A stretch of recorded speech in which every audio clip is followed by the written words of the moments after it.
And so, I changed my schedule. Thought, do you know what? I think God wants us to speak about rest. Is everyone all right with that this morning? Rest? Does that sound fun? It sounds nice. You don't get to sleep in my sermon if you sleep in my sermon.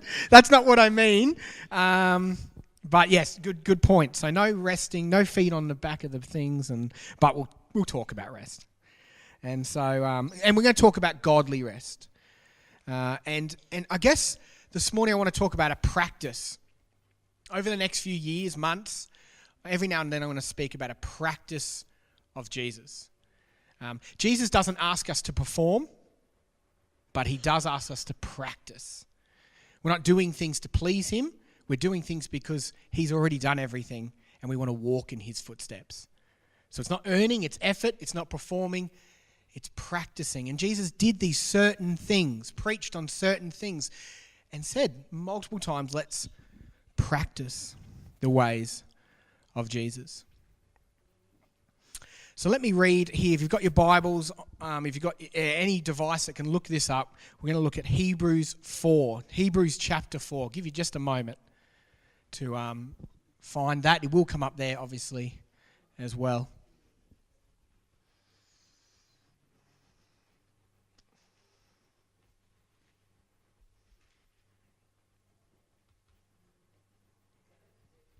Hebrews 4, just chapter 1. Let me read. Therefore, since the promise of entering his rest still stands, let us be careful that none of you be found to have fallen short of it. For we also have had the good news proclaimed to us, just as they did, but the message they heard was of no value to them, because they did not share the faith of those who obeyed. Now we who have believed enter that rest, just as God has said. So I declared an oath in my anger, they shall never enter my rest. And yet his works have been finished since the creation of the world. For somewhere he has spoken about the seventh day in these words. On the seventh day God rested from all his works. And again in the passage above he says, they shall never enter my rest. Therefore, since it still remains for some to enter that rest, and since those who formerly had the good news proclaimed to them did not go in because of their disobedience, God again set a certain day, calling it today. This he said when a long time after he spoke through David, as in the passage already quoted. Today, if you hear his voice, do not harden your hearts. For if Joshua had given them rest, God wouldn't have spoken later about another day. There remains then a Sabbath rest for the people of God. For anyone who enters God's rest also rests from their works, just as God did from him. Let us therefore make every effort to enter that rest, so that no one will perish by following their example of disobedience. Super simple verse this morning. You're probably sitting there going, we don't need a sermon on that. That makes sense. Maybe it does. If it does, then come chat to me, because I'd love to have you preach. Because as I looked through that verse, I was like, what? I know there's a lot of the word rest comes up a lot. That's about it. That's about when I first read through that, I was like, okay, I get that this is about rest. But what is going on? And Hebrews, if you've read the book of Hebrews, it's all like this. And what it does, the reason actually you can read that, and if you're like me, go, what's that about? Is because they're using local language.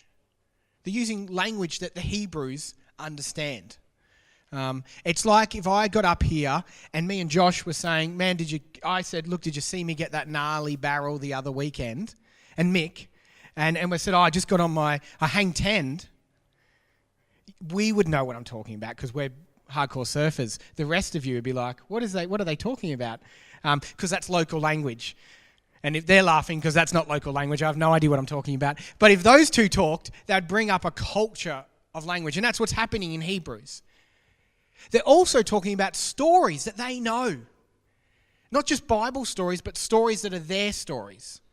For example, if I was to say, I saw this picture last week and it was vibrant, like Neil's shirt. Most of the part of the community would laugh because that's our story. If you're new this morning, you'd be like, what's going on? What do you mean? Have a look at Neil's shirt and then you understand. But that's our story. Neil wears these vibrant, colourful shirts. We understand that. And so I would use that to explain something. And it's the same with this passage. When explaining rest, godly rest, they're using stories. Using stories to explain. And I want to dig into 3 stories this morning. That's it. 3 stories out of this passage and explain why they're referenced and what they have to do with godly rest. First of all, I want to show you what I'm not talking about this morning. Just some pictures up there, Miriam, I believe, hopefully. When we talk about godly rest, a part of this is this, but this is only kind of a cheaper version of what we're actually talking about. We're not talking about a day off. That's different. That's good, but it's not what we're talking about necessarily.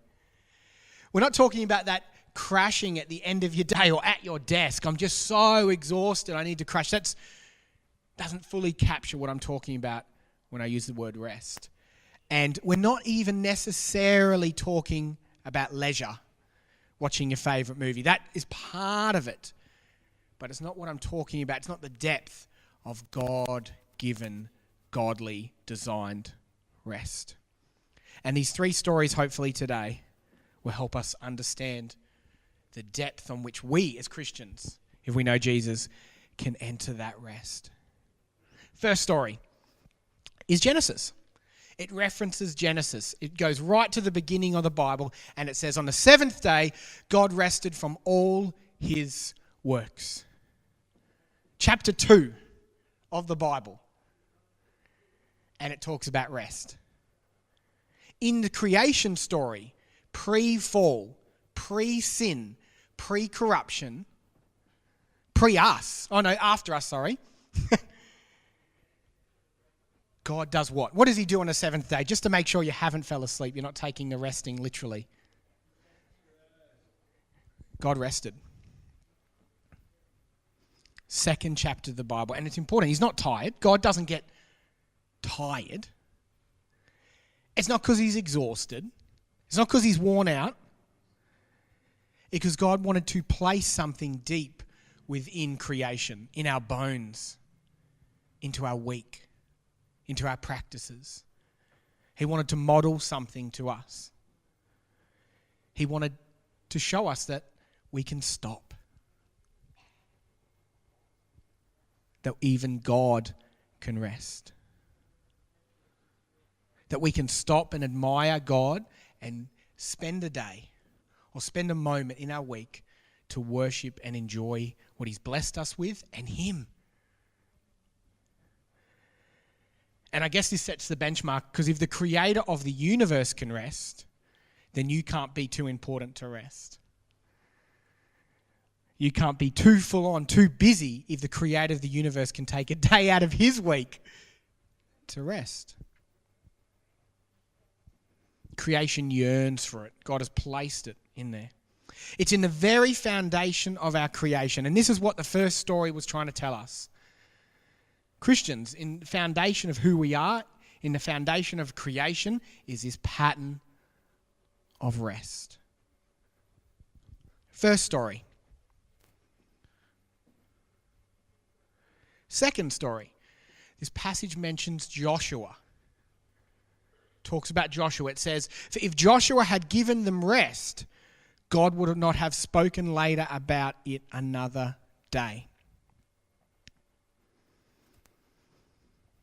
For them, just mentioning the name Joshua was like me mentioning Neil's shirt. They didn't have to think about it. It just, that's our story. That's Joshua. We know that's who we were. They know that story. But I'll explain a little bit for us today, because it may not necessarily be our story. You see, they knew as soon as they heard the word Joshua and rest, they knew it was talking about Joshua taking over from Moses and leading the people into the promised land. So Moses took them out of Egypt. Joshua took over and took the Israelites into the promised land. Now, the promised land wasn't just about getting a nice new home. It was about having a home, an identity, a place. You got to remember the only definition these guys had, 2 things they thought they were. captives to the Egyptians. And then by this generation, they are now just wanderers in a desert, without a home, without a place to literally lay their head. A place to rest. A promised land. And so if you were a Hebrew at the time, a Jewish person at the time, you would just, something would resonate deep within you about a home, an identity. Because what happened is, humans happened. They got the promised land. It was great. It was fantastic. And then they messed it up. They get it. They get rest. And then they just mess it up. And so God leaves them to their own consequences. And they get taken over. And even when this was written, and even today, we see the wars in the Middle East. There is no rest for those people. There is no exact home for those people. And so when we read this, we think about a promised land to come. A place that we can rest. A place that we can call home. The other thing they know is, and Jesus and Joshua, the word, actually the same in Hebrew. Joshua and Jesus come from the same word. And so when the writer here, who they believe is Paul, says Joshua didn't take him to the rest, they know it's a bit of a pun, if you will. They're saying, but today's Joshua will lead us to rest. They know full rest, eternal rest wasn't found in Joshua, but it can be found in Jesus, the promised land, the kingdom to come. It's a promise. The second story is a promise, not just of a location, but in the goodness of God, and that our soul can rest in that. That's why the writer briefly mentions Joshua in that passage. God fulfills his promises.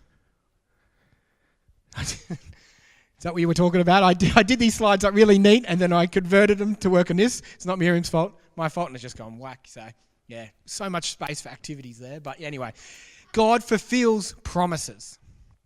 Third story. King David. King David is quoted in this passage.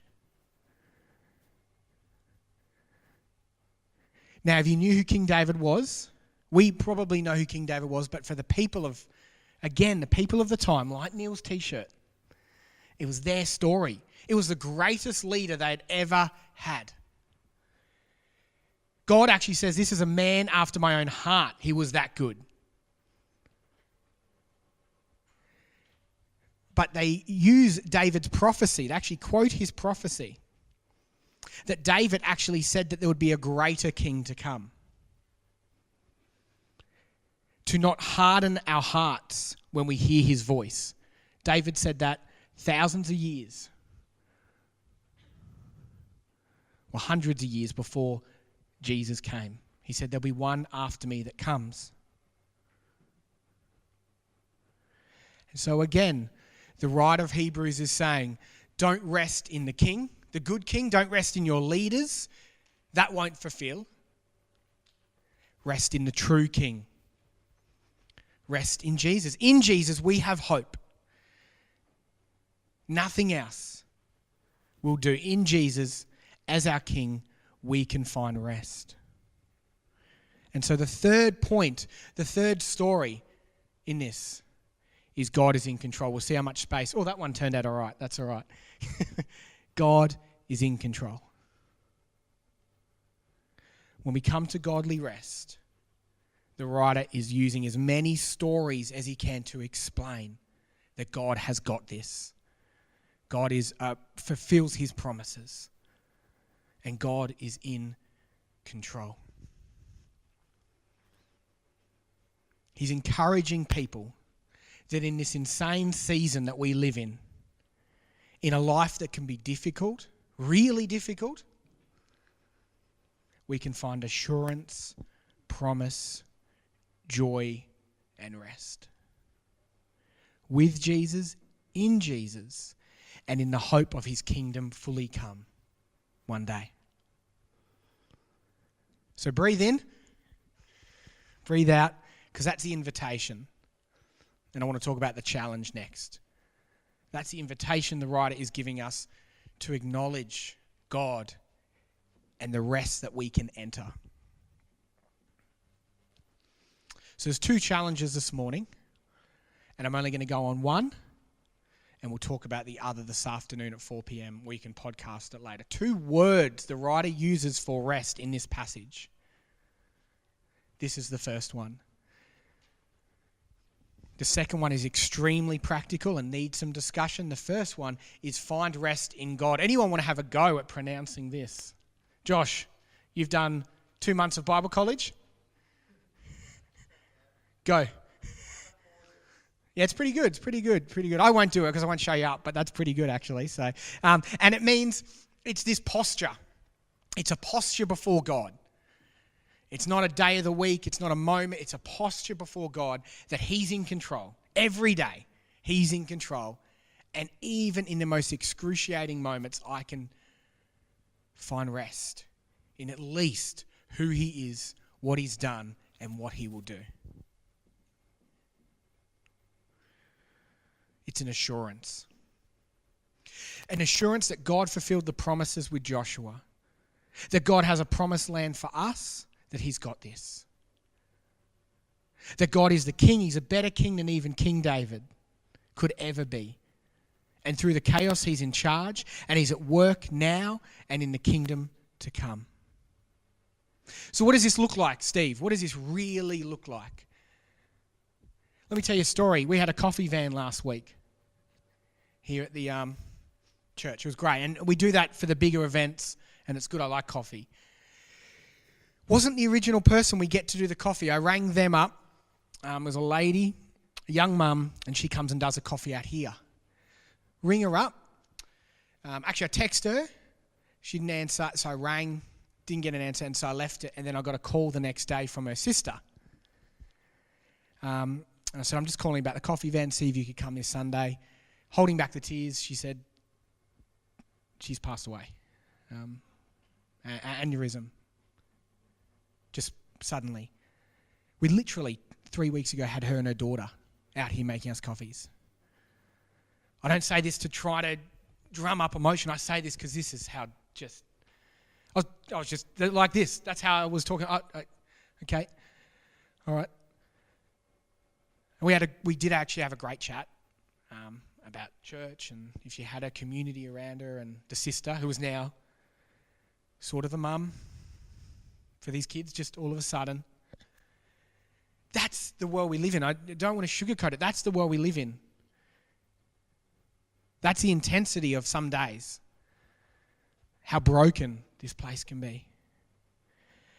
And I don't have answers for her. I didn't have answers for this lady in the sense of can't explain every detail. Can't explain what God is actually doing in that moment at all.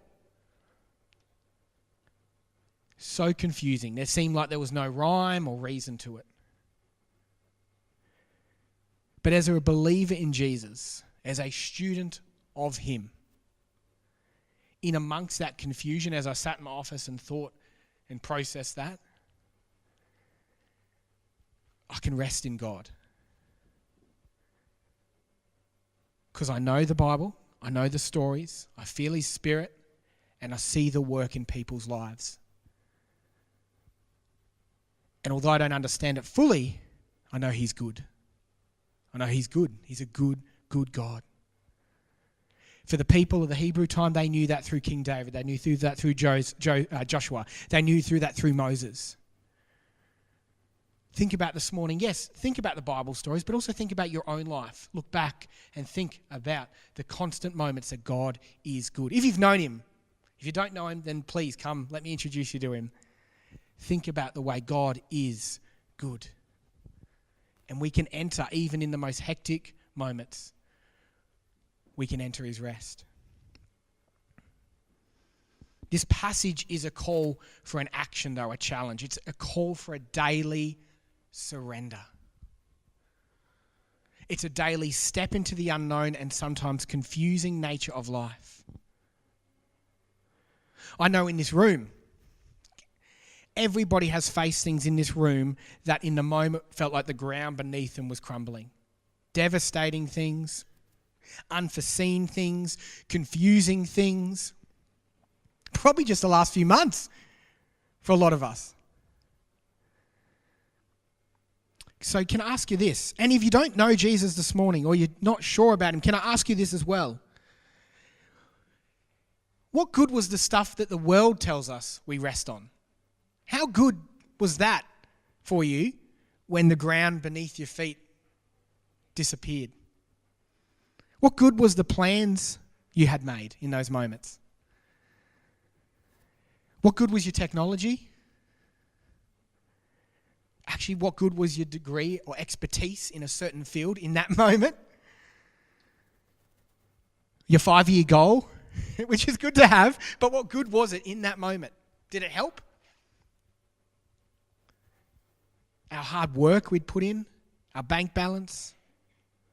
Seriously, in those moments, as you reflect on those moments we all have, what good was any of it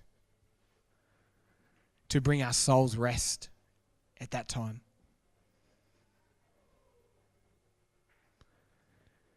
Seriously, when we're met with something that's uncontrollable, how quickly does that stuff fall away?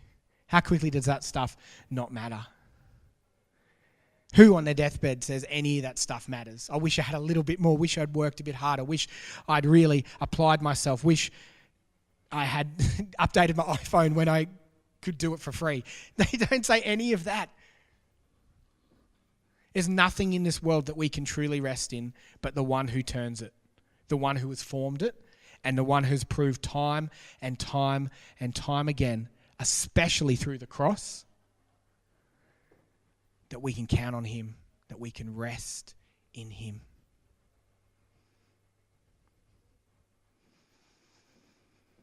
Actually positions that surrender as a choice though. Actually challenges us. It goes one step deeper with that. It actually says that there's actually a choice to not enter the rest, right? That Joshua story I spoke about ties into another story that they would have just known, instantly known. They would have just, he's mentioning Joshua, he's talking about the promised land. He's also challenging us with this. So what you may or may not know is Moses took the Israelites out of captivity. He supplied food, he supplied water, he supplied everything they needed. He gave them an identity, a way to live, a way to him to live amongst them. Then they get to the edge of the promised land and the people go, we're a little bit comfortable now. We're desert people, that's who we are. Those guys look super big that live in the promised land. I don't know if we can trust you, God. God goes, okay, don't trust me. And so that generation had to die out 40 years in the desert, in eyesight of the promised land. Joshua grew up, and then when they were ready, he took them into that rest, into that promised land, into that identity. There's a really big challenge here for us. God's not going to force his rest upon us. We have a choice in an extremely confusing place 2018 is, where we live with curveball after curveball of different things that we face, and you just have to turn on the news to go, I don't know what's going on. So I'm not trying to paint that it's all bad, but it's confusing. To live in an unknown world, to live with loss, to live with change. We can live full of anxiety, stress, and confusion, like those left in a desert for 40 years. We can live in a constant state of concern, pretending that we have some sort of control of it all. Or we can lean and practice and remind ourselves of our story. The story of the cross, the story of God's goodness to us, the story of God's promises, and God's relentless pursuit and love for us. Through Jesus, it was finished, which is a 2008 way of saying, I've got this. I got it. And we can trust him and give it to him and enter this rest. Jesus says in Matthew 11:28, come to me all who are weary and burdened, and I'll give you rest. It's a practice. It's a practice. I'm going to talk a little bit about the other word this afternoon, which is an actual literal practice of not a daily Sabbath, but of a scheduling time to actually practice rest. And you'll hear a little bit more of that this afternoon, but me and Mez have been trying to do it. And it's so hard. It's so hard to stop. It's so hard to stop your mind. It's so hard to not look at your phone. It's so hard to rest in God for the day or half a day or however we choose to have a look at it this afternoon. But it's really hard. It takes practice. Each day, God, you've got this. Each day, you've got me. And so what we're going to do, we've only just got a couple more minutes, but what I'm going to do, we're not going to finish the last song, mostly because Samal and Kirsten moved house yesterday and had to take back their truck. And so they're in their truck at the moment taking it back. And so we don't have a band. But the other reason is I'd like to invite Neil down just for a moment, just down the front. John, if that's okay, I'll get you to come down and maybe Sarah, if that's okay. And look, just for a moment, I'm going to pray, and then while I pray, after I pray, we're going to finish off.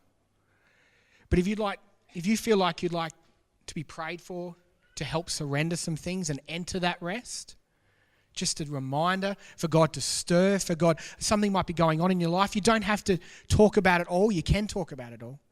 But these three guys are going to be, guys and girl, going to be here, and I hope they'd love to pray for you.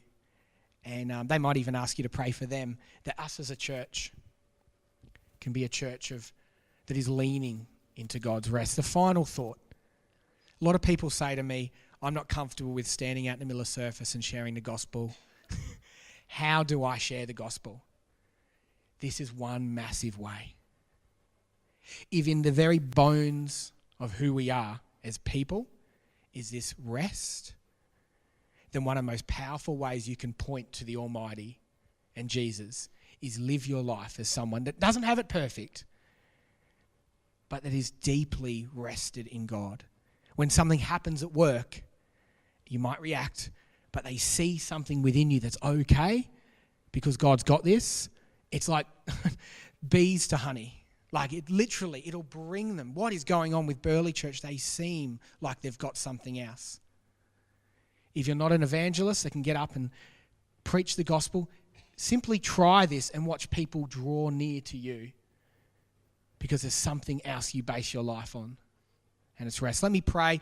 Please feel free to come through, and then we'll head out to morning tea, and we'll finish the service.